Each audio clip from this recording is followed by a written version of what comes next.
मणिपुर घटना को लेकर फिरोजाबाद में कांग्रेसियों ने धरना दिया और भाजपा सरकार पर जमकर निशाना साधा। मणिपुर घटना को लेकर कांग्रेसियों ने जिला मुख्यालय पर धरना दिया। पूर्व प्रत्याशी योगेश दिवाकर ने कहा कि वैलेंटाइन डे पर आरएसएस और भाजपा के लोग पाकों पर नजर आने लगते हैं।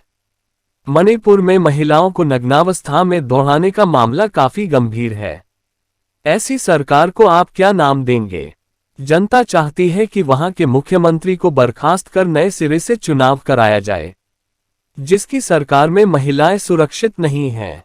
ऐसी सरकार को सत्ता में रहने का अधिकार नहीं है। कांग्रेस यही मांग कर आज का धरना है, क्या कहना चाहती हैं? ये धरना हमारा 11 बजे से है और इसके हमारे जो ब्रजलाल खाबरी जी हैं प्रदेश अध्यक्ष, उनके निर्देश अनुसार है।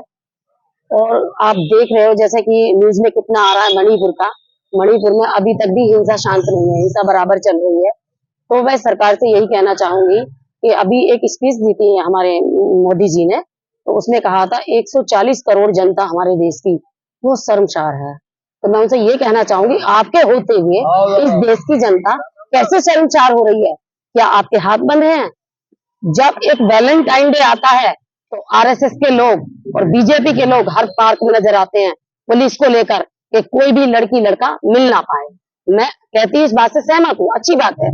लेकिन आज जो हो रहा है दंगा महिला को लेके कि जब पुलिस जाती है और पुलिस से वो गुंडे छीन लेते हैं महिलाओं को भी, और उसके बाद भी पुलिस चली जाती है, तो आप बताइए इसको क्या कहेंगे? पुलिस का पूरा, सरकार का पूरा हाथ है। सरकार हिंसा चाहती है कि आपस में मरे और ये जगह खाली हो। तो नारा देते हैं बेटी पढ़ाओ बेटी बचाओ। मैं उसी मुद्दे पे आती हूँ, बेटी पढ़ाओ और बेटी बचाओ, लेकिन किसके लिए? भाजपा वालों के लिए, आरएसएस वालों के लिए, कि हम पढ़ाएं और वो उसका यूजमेंट करें अपनी बच्चियों का। अब हमारी बच्चियां स्कूल तो छोड़ो, घरों में भी सुरक्षित नहीं है। जिनके घरों से उनको निकाल दिया जा रहा है और वो जंगल की तरफ भाग रही है और वहां से उनके पिताजी को, भैया को काट दिया जाता है, उनको शर्मसार किया जाता है कपड़े उतारकर। आप बताइए ऐसी सरकार को आप क्या नाम देंगे? ये तो पूरे 140 करोड़ जनता की जो निगाहें हैं, ये मोदी जी कह रहे हैं इस तरह कह के वाही लूट लेंगे। आप जनता तक पहुंचे तो सही। जनता चाहती क्या है? जनता यही चाहती है कि वहां के मुख्यमंत्री को बर्खास्त किया जाए और वहां पे नई सरकार का निर्माण किया।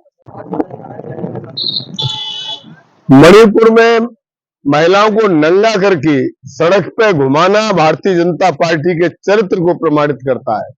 सरकार तुम्हारी है, राज्यपाल तुम्हारा है, केंद्र तुम्हारा है, क्यों नहीं एक्शन हुआ? आज तो हम ये देख रहे हैं कि हिंसा 2 महीने 3 महीने से चल रही है। दर्द उन्हें फ्रांस का रहता है, फ्रांस में हमारी बेइज्जती कराते हो वहां जाकर के, और यहाँ तुम जो कुछ कार्रवाई नहीं कर रहे हो। तो हम मोदी जी से मांग करना चाहते हैं, मोदी जी अगर तनिक भी गैरत हो तुम्हारे अंदर तो तुरंत इस्तीफा दे दो। तुमसे सरकार चलने की नहीं है। तुम तो सिर्फ देश को लूटते रहे, देश को बेचते रहे, ये आपके बस की बात नहीं। नारा देती है बेटी पढ़ाओ बेटी बचाओ।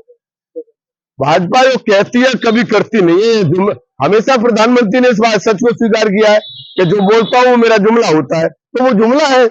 प्रधानमंत्री इस मामले में झूठ नहीं बोलते, वो कहते हैं जो हम कहते हैं हमारा जुमला होता है। तो बेटी बचाओ बेटी पढ़ाओ वो तो जुमला है, लेकिन भाजपा के लोग ही बेटियों के साथ, महिलाओं के साथ दमन, अत्याचार, बलात्कार वो कर रहे हैं और उनको संरक्षण देते हैं मोदी जी, आज भी दे रहे हैं। कांग्रेस सरकार की क्या करेगी? कांग्रेस सरकार, हमारे राहुल गांधी मणिपुर गए, उसके बाद हमने संसद में सवाल किया 56 इंच के सीना वाले से कि कहा है भाई तुम्हारा सीना कमजोर क्यों हो गया है? हमारे तो सांसद की सदस्यता भी तुमने छीन ली बेशर्माई बेहयाई से। इसमें मैं आज भी कह रहा हूं कि मोदी क्या है? मोदी वंश ने तो शायद देश में पहले भी शासन किए। मोदी वंश इतिहास उठाओ, मुस्लिम मोदी हुआ करते थे, लोधी भी हुआ करते थे, लेकिन आज तुम मोदी के नाम पर तरह का जो बेहुदापना कर रहे हो, लुटेरे तुम मोदी हो गए। और मोदी वंश का कोई लुटेरा जा रहा है तो हम कहेंगे मोदी के नाम से लुटेरों में सबके मोदी मोदी आए, दूसरा तो उसमें नहीं। तो क्या गलत है? मैं कह रहा हूं सीना तान के कि मोदी वंश के लोगों ने ही देश को लूटा है जब से चौकीदार मोदी हुआ, और मोदी के ही लोग यहाँ से लूट के ले गए। तो इसमें क्या गलत कह रहे हैं? हम कह रहे हैं हम तो करो कार्रवाई। हम कह रहे हैं कि मोदी नहीं है तो बताओ तुम मोदी नहीं है, वो क्या गलत कहा था? बेशरम लोग हैं, इनका कोई ईमान नहीं है। चरित्र इनका सन 2000 से लेकर के अब तक गंदा रहा है और वही आज इस पे चल रहे हैं। बलात्कारियों को संरक्षण देना इनका काम है। अगर कोई बलात्कारी है। जैसे राम रहीम में एक एक महीने की पैरोल देते हो, कैसी बेटी बचाओ बेटी पढ़ाओ करते हो। और हमारा कोई जेल में हो, उसका कोई परिजन खत्म हो जाए तो उसे एक दिन की पैरोल नहीं मिलती। ये सरकार का कंडक्ट और करेक्टर कहता है कि बलात्कारियों को एक एक महीने की तुम पैरोल दोगे तो तुम क्या बेटी बचाओ बेटी पढ़ाओ करोगे। देखिए, आज हमारा जो ये 11वीं से शुरू हुआ उपवास है, इसके बाद कैंडल मार्च है। जिस प्रकार से मणिपुर आप देख रहे हैं कि पिछले 2.5 महीने से जल रहा है और वहां पर महिलाओं के संग वहां सैकड़ों लोगों की हत्याएं हो चुकी हैं, संघर्ष चल रहा है वहां पर। और महिलाओं के संग जिस प्रकार से अमानवीय कृत्य हो रहा है, इसकी कांग्रेस पार्टी निंदा करती है। हमारे प्रदेश के अध्यक्ष माननीय श्री ब्रजलाल खाबरी जी द्वारा ये आह्वान किया गया था, जिसमें हम लोग आज यहाँ गांधी प्रतिमा के नीचे बैठे हुए हैं। मैं आपको बताना चाहता हूँ कि महिलाओं के संग इस तरह का व्यवहार हिंदुस्तान में कभी नहीं हुआ। ये जो केंद्र की और प्रदेश की वहां की सरकार है, ये इसमें मूक दर्शक बनी हुई बैठी हुई है। इससे पता चलता है कि इस सब कृत्यों में इनकी सहमति है। भारतीय जनता पार्टी एक नारा देती है, बेटी बचाओ बेटी पढ़ाओ। आपको लगता है कि उनके नारे में जरा भी सार्थकता है? जिस प्रकार से महिलाओं के संग, जिस प्रकार से युवाओं के संग, जिस प्रकार से किसानों के संग इस और जितनी भी जनता की जो समस्याएं हैं उसको कुचलने के लिए सरकार ने जो कार्य किए हैं, इसकी जितनी भर्त्सना की है, जितनी निंदा की है, वो कम है। आने वाले समय में कांग्रेस पार्टी चाहती है कि जो महामहिम राष्ट्रपति महोदय हैं, हम उनसे ये अपील कर रहे हैं कि जो मणिपुर की सरकार है उसको तत्काल प्रभाव से वहां पर बर्खास्त किया जाए और वहां पर एक नई सरकार का गठन हो। जिस प्रकार से हमारे राहुल गांधी जी जब मणिपुर गए थे तो इस सरकार और इसके जो नुमाइंदे हैं, इन लोगों ने ये कहा था कि सर राहुल जी वहां पर गए हैं, वहां ऐसे जाने की कोई आवश्यकता नहीं थी।